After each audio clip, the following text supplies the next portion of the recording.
What if the most significant chapter of your life is being written right now, in the silence, where no one sees? We often chase the spotlight. We crave recognition. We believe our impact only begins when we have a title, a platform, a crown. But Esther, she had none of that. She was an orphan, a Jewish girl in exile, living in anonymity in the vast Persian Empire. No power, no prestige, just a name and a secret identity. Her story wasn't being crafted in public, but in the quiet obedience of her daily life. She grew up in Susa, raised by her cousin Mordecai, learning to navigate a world that wasn't her own. Think about that. Living among strangers, adapting constantly. Yet, she maintained her faith, quiet and strong, without drawing attention. She learned to balance, to listen more than speak, to observe more than demand. Her routine was utterly unglamorous. There was no indication that she was destined for anything beyond her simple home. But what human eyes couldn't see, God already had in motion. The heavens were positioning her. Every quiet choice, every unseen moment of faithfulness was a brick in the foundation of a divine plot. A plot that would change the destiny of an entire nation. Before the throne, before the crown, before the honor. There was silence. There was preparation. Are you in a season of hiddenness right now? Do you feel unseen, overlooked? Like your story hasn't even begun? Don't mistake the quiet for idleness. God is always at work. What small, faithful steps are you taking today that are actually preparing you for an enormous tomorrow? A throne you didn't ask for. Divine placement. This isn't a story of ambition. It is a story of assignment. What if your current circumstance, however unexpected, is actually divine placement? Esther wasn't looking for a crown. She didn't enter a beauty contest to become queen. The throne, in a dramatic twist of fate, sought fate, as say.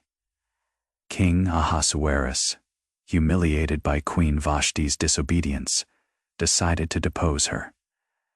A decree went out across 127 provinces, gather the most beautiful young women for the royal harem. A long, rigorous preparation process. One would be chosen, and just like that, without warning, without choice, Esther was swept into the palace. Can you imagine, uprooted from everything familiar, thrust into a world of rigid protocols, evaluating glances, exotic perfumes, and fine fabrics? A world where everyone was competing, trying to stand out. Yet, Esther didn't try to impress. She didn't seek to manipulate. There was something else about her. Something that human eyes couldn't fully explain. It was grace. It was favor. It was purpose. The chief eunuch, Haggai, the one in charge of the young women, saw it immediately.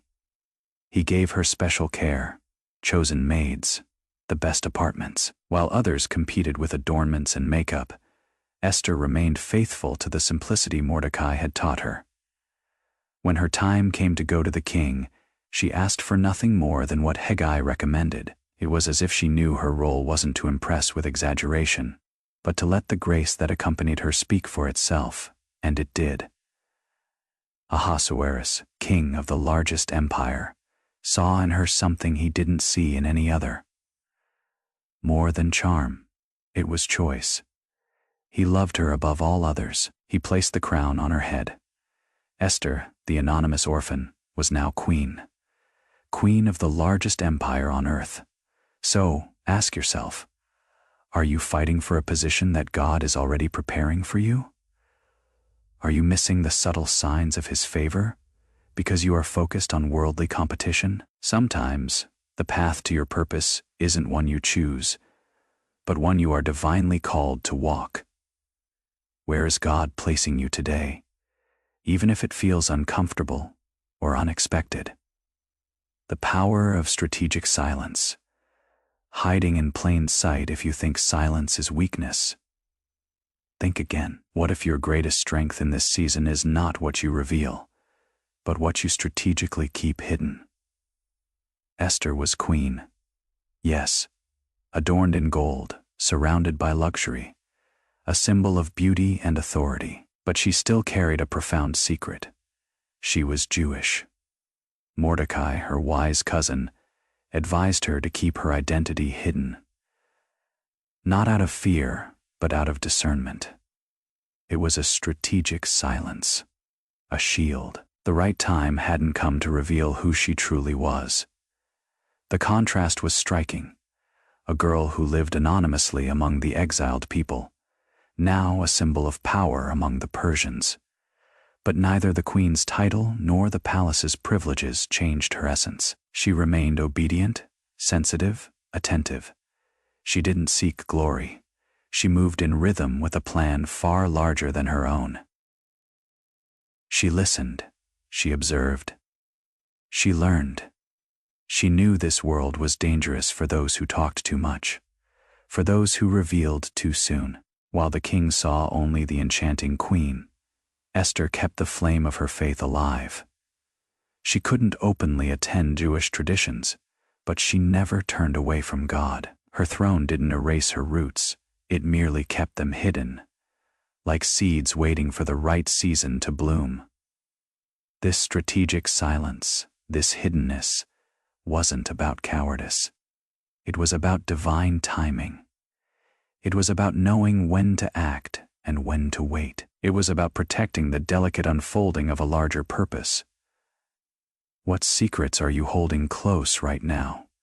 What part of your identity, your dream, your calling, is meant to remain unseen for a season?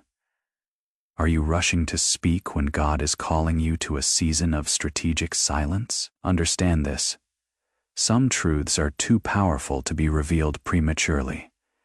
Learn to discern, to wait, to let God orchestrate the reveal. Your silence might just be your most powerful protection. The shadow rises, facing the immovable obstacle. Have you ever faced a threat so overwhelming, so all-encompassing, it felt like the very air was against you? This is where Esther's story gets real. The calm within the palace did not last. From within the gilded corridors, a shadow emerged that would threaten not only Esther but all her people. Haman, a man whose ambition was voracious, whose ego was inflated.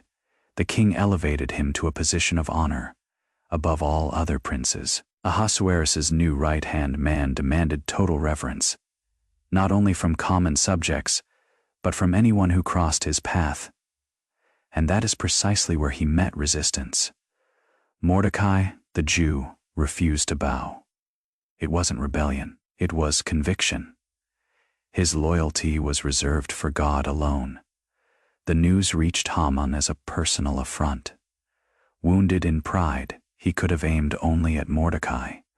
But his hatred went further. When he discovered Mordecai was Jewish, he decided to annihilate them all. Not just revenge. Extermination. Haman used his influence with the king, manipulating Ahasuerus with half-truths and a torrent of venom. He presented the Jews as a scattered, rebellious people who defied the empire's laws. The king, trusting his advisor, gave Haman freedom to act as he pleased. A decree was written, sealed with the royal ring, and spread throughout all 127 provinces. On the 13th day of the month of Adar, the empire plunged into confusion.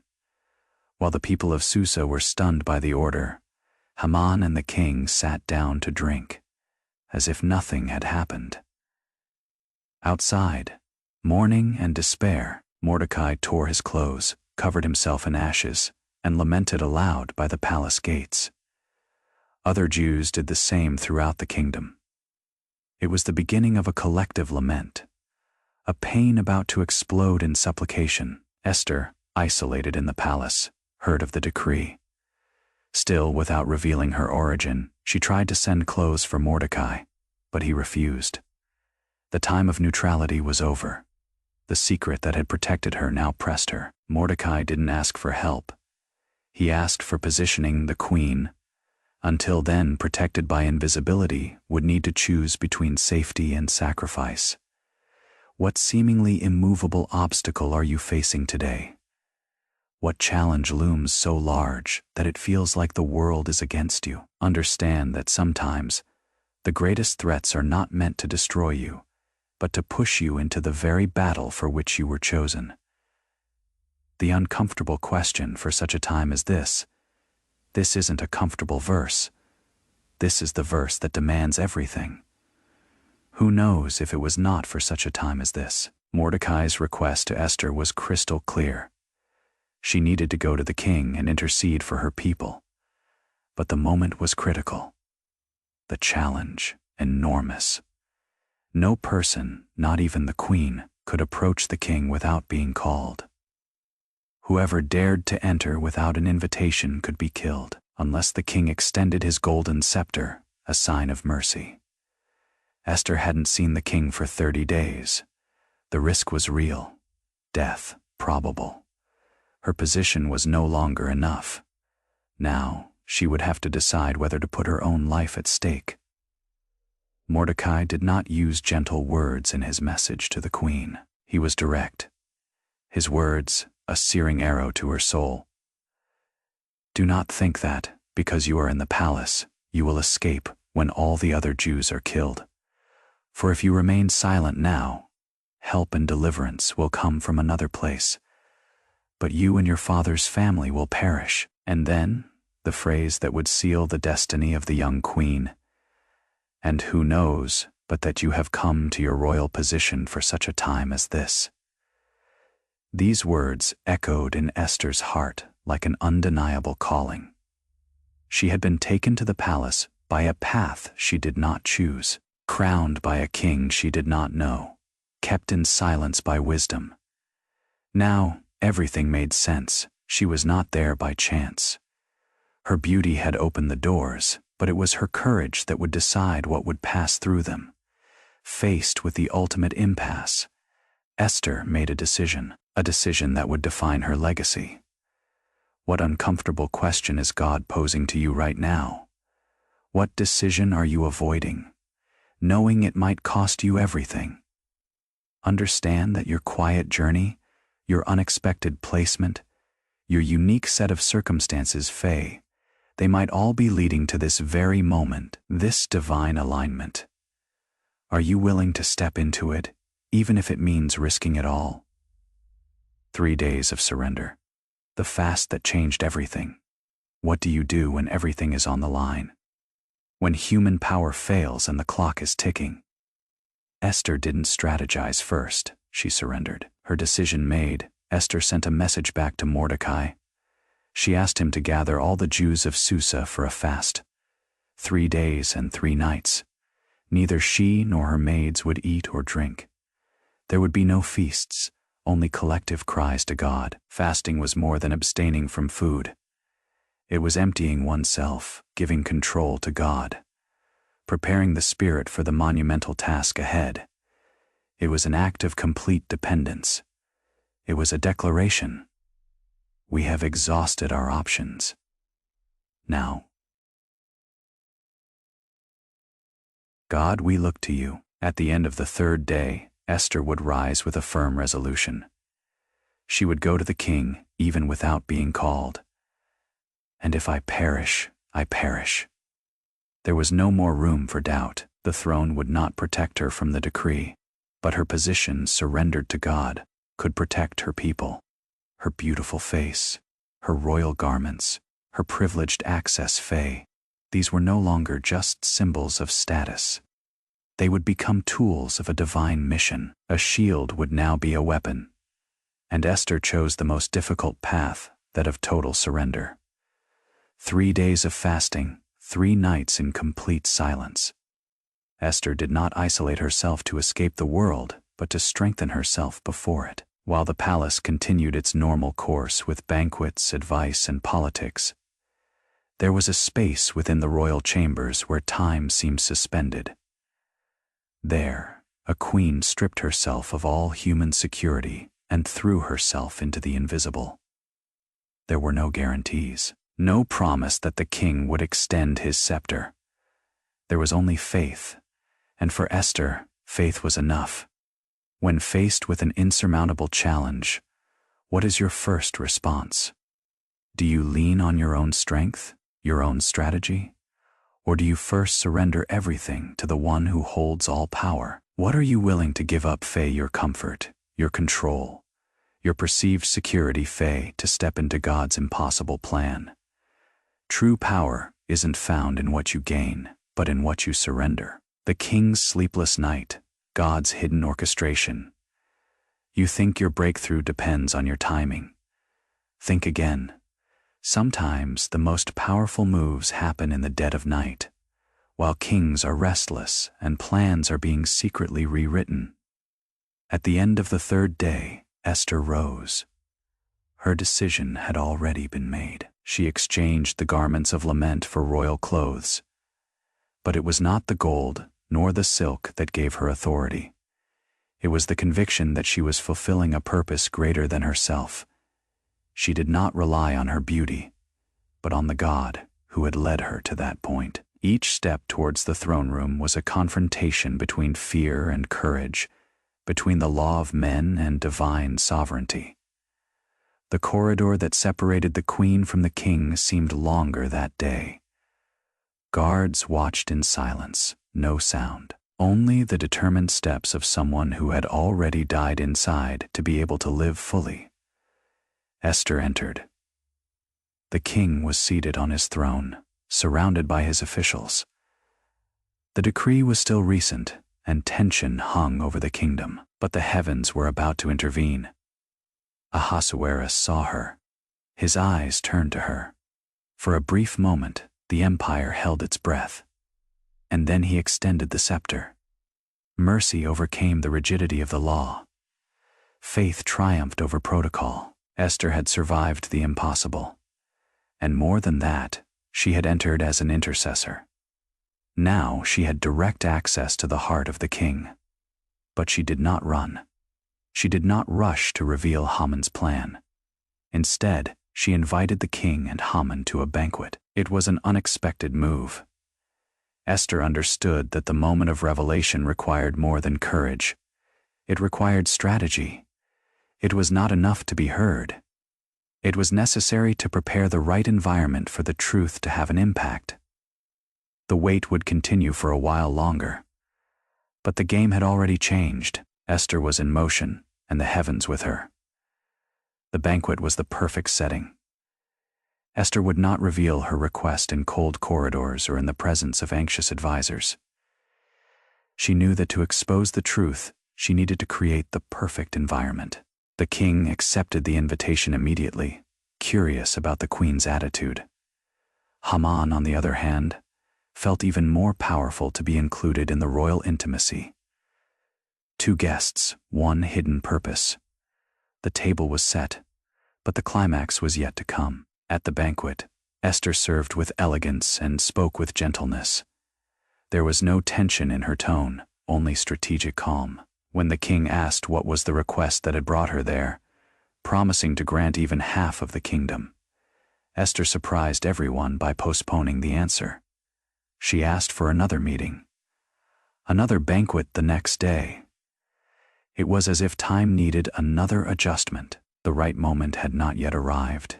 The Jew did not bow, did not show fear. And this soured all of Haman's euphoria. The simple presence of Mordecai reminded him that there was something outside of his control. Upon arriving home, he gathered his friends and his wife to tell about his ascension, his children, his wealth, and the exclusive invitation from the queen. But he confessed, "None of this satisfies me while Mordecai is sitting by the gate." His wife Zeresh's response was dark. Have a gallows built 75 feet high, and asked the king in the morning to hang Mordecai on it. Then go happily to the banquet.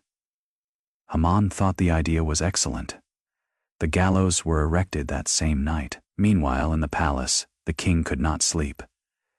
In the midst of insomnia, He asked that the royal records be read. Among so many accounts, the scribes brought precisely the episode in which Mordecai saved the king's life, revealing the plot of treason. And the king asked, "What has been done to honor him?" The answer was shocking. Nothing. The stage was set. The plot that Esther conducted with silence and fasting began to collide with Haman's arrogant plans. Divine justice was already moving, and the second banquet would be the turning point. What are you wrestling with in the night? What sleepless nights are you enduring? Know that sometimes God uses the chaos, the sleeplessness, the unexpected twists to perfectly align His will. Your waiting, your strategic moves, and even the enemy's arrogance are all pieces on God's chessboard, moving precisely into place for your breakthrough. Justice unveiled. The table turns. Imagine the shock. The enemy, sitting at the table, suddenly exposed, his own trap becoming his downfall. This is what divine justice looks like. The day dawned, loaded with tension. On one side, Haman, certain that he would be even more honored. On the other, Mordecai, still firm in his posture before the gates. But there was something beyond the reach of human eyes. While Haman ran to the palace to ask for Mordecai's execution, the king, impacted by the reading of the royal records, sought a way to honor him. The collision between the two plans was immediate. When Haman entered, the king asked him, "What should be done to the man whom the king wishes to honor?" Convinced that it was him, Haman described a grandiose honor. Dress the man in royal clothes, put him on the king's horse with a crown on his head, and have him led through the streets with a herald shouting his glory. Ahasuerus agreed, but upon revealing the name, Haman's world collapsed. Do this to Mordecai, the Jew. Humiliated, Haman obeyed. He himself led Mordecai through the streets, exalting the man he wanted to destroy. Then he returned home in despair. And before he could recover, the king's messengers arrived to take him to Esther's second banquet. At that banquet, the atmosphere was palpably different. The king was restless. Haman, disturbed, and Esther, serene. Ahasuerus asked again, "What is your request, Queen Esther? Even half of the kingdom will be given to you." It was the moment. With the firmness of someone who had fasted, prayed, and waited, Esther revealed, "If I have found favor in your eyes, O king, and if it pleases you, grant me my life. This is my request. And the life of my people, this is my desire." The silence was absolute. The king was surprised. Who is this who dared to do such a thing? Esther replied with precision, her voice cutting through the tension. "The enemy is this wicked Haman." The impact was instantaneous. Haman was paralyzed. The king rose, furious, and went to the palace garden. Haman, desperate, threw himself upon Esther to beg for his life. And upon returning, the king saw him in this gesture, interpreted as a final disrespect to the queen. The sentence came without delay. One of the officials informed that Haman had built a gallows. The king ordered that he be hanged on it, exactly in the structure he had prepared for Mordecai. In a single day, power changed hands. Esther's silence turned into a voice, and justice finally began to flourish. Haman fell in the most tragic way possible. Not only did he lose power, but he was hanged on the gallows that he himself had ordered to be built. The entire empire watched the fall of the man who had risen against an entire people. What injustice are you crying out for today? What evil seems to prevail in your life, your community, your nation? Understand that God is a God of justice. He sees, He hears, and He orchestrates the most unexpected turnarounds. Don't lose hope. Sometimes, the enemy is building his own gallows, unaware that it is meant for him. A new decree, from mourning to celebration, they thought it was over. They thought their story was written in ashes, but what if God has a new decree for your life, turning every planned destruction into an undeniable declaration of triumph? Haman was gone, but there was still a problem to be solved. The decree of extermination of the Jews remained in force, and according to Persian laws, no royal edict sealed with the king's ring could be revoked. Esther did not rest. For the second time, she presented herself before the king. Now with freedom, but still with urgency. She fell at Ahasuerus's feet, crying, begging that the evil planned by Haman be annulled. The king, touched once again by her courage, extended the scepter. He had already done justice with Haman, but now he needed to act to protect the innocent. Ahasuerus then authorized Esther and Mordecai to write a new decree with the royal seal. It was a counter-decree. The Jews in all provinces of the empire would have the right to gather and defend themselves on the day marked for their extermination. They could protect their families, their homes, and their lives legally with the support of the king. The announcement spread like fire throughout all regions. Fear changed sides. Where before the Jews were helpless, now there was hope. Mordecai, dressed in royal clothes, left the palace with honor. The Jewish people, who before cried, now celebrated.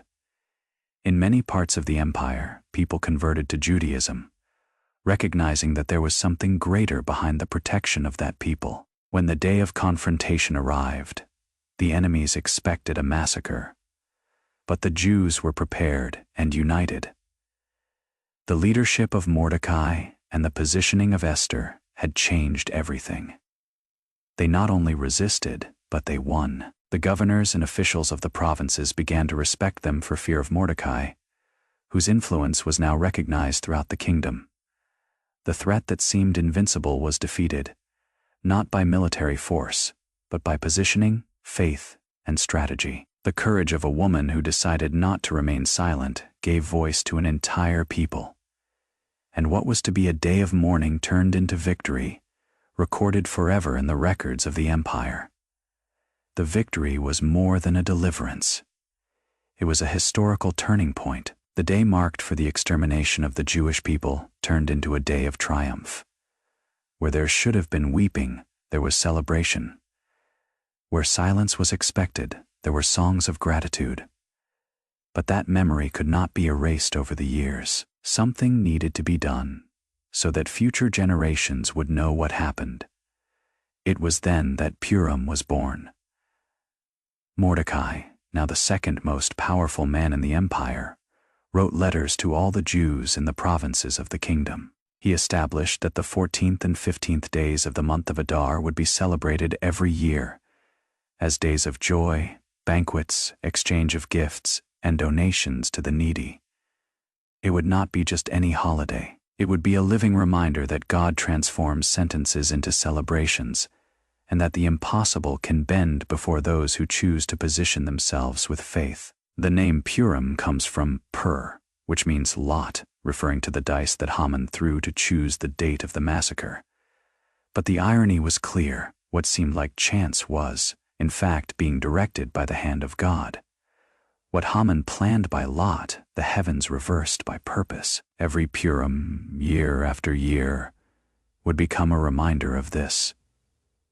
Esther, the young orphan who entered the palace silent, had become the woman whose voice saved a nation. She also wrote a letter with royal authority, confirming the institution of Purim, so that no one would forget the story that crossed the walls of the palace and touched all the provinces. Esther was not just a decorative queen. She was a channel of divine intervention, marked by courage, strategy, and faith. Her legacy transcended time.